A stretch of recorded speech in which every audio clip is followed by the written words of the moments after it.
JJ Watt has unfortunately suffered another season-ending injury, this time tearing his pec muscle. Welcome back everybody to your #1 source for everything related to sports injuries and sports medicine news. In this video, we're gonna talk about a first-time injury on this channel, specifically pec muscle tears as it relates to JJ Watt. There's a lot of interesting anatomy that goes into the pec muscle and the pec tendon that are relevant when it comes to these types of injuries.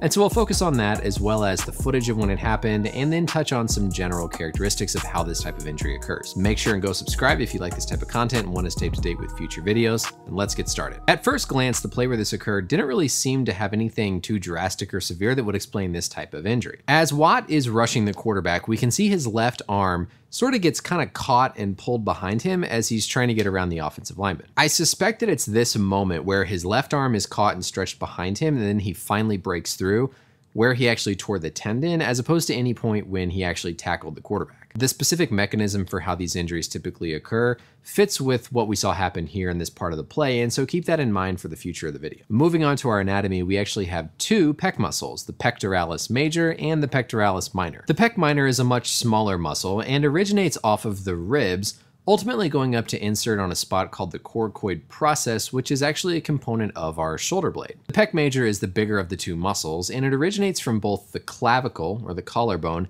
and the sternum, and then goes up and inserts on the humerus up by the shoulder. You may remember the initial reports with Watt were that he had suffered a shoulder injury, and this is why. It's because the insertion of the pec major is up by the shoulder. The pec major actually has two major components that make up the muscle. There's the portion that comes from the clavicle, and then there's the portion that comes from the sternum. The way they insert on the humerus is also pretty interesting, where the portion coming from the sternum sits deep to the portion that comes from the clavicle. And the portion from the clavicle, as you can see here, kind of comes down and then turns a little bit to ultimately insert more on top of the sternal portion of the muscle. If we look even more detailed at the actual insertion here, it's kind of like a U-shaped configuration. The part on the back that's closest to the bone is the fibers coming from this sternal component, and the part on the top or in the front are the fibers coming from the clavicular component. The pec muscle has multiple actions, and you can think of a bench press as sort of what brings about those specific movements. The pec is responsible for flexion of the humerus, meaning lifting the arm forward,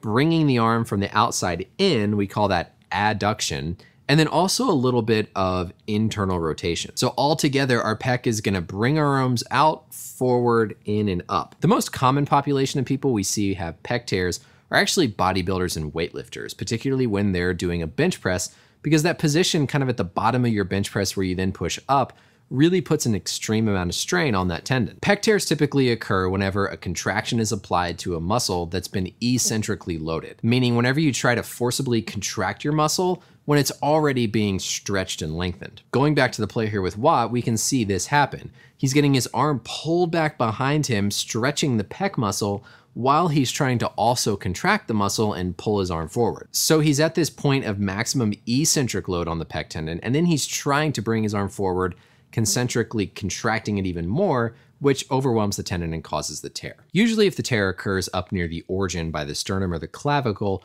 or within the substance of the muscle, we try to manage them without surgery. But if the tear occurs down by the insertion in the arm, pulls a piece of the bone off, or is completely torn, then for an athlete like Watt to get back to their previous level of function, we're gonna have to do surgery. Going back to our anatomy picture here, the fibers and portion of the tendon that's most susceptible to injury is this most inferior portion, the part that's lowest down on the arm. That's the portion of the tendon that's under the most extreme amount of load whenever we're in these positions that cause them to rupture. For all the anatomy nerds watching this, I want to touch on one more thing related to the interesting anatomy of this tendon. You'll remember my picture from earlier where the tendon kind of overlaps and folds up on itself, where this deepest portion of the insertion are the fibers from the sternal component, and this portion on top is coming from the clavicular component. One way to classify these tears is based on the degree of width and thickness that's involved. So an injury in this particular spot would be an example of a partial width, partial thickness tear, whereas now this type of injury would be a full width, partial thickness tear. Ultimately, this tear can kind of continue to wrap around all the way up until you get to the stronger fibers from the clavicular portion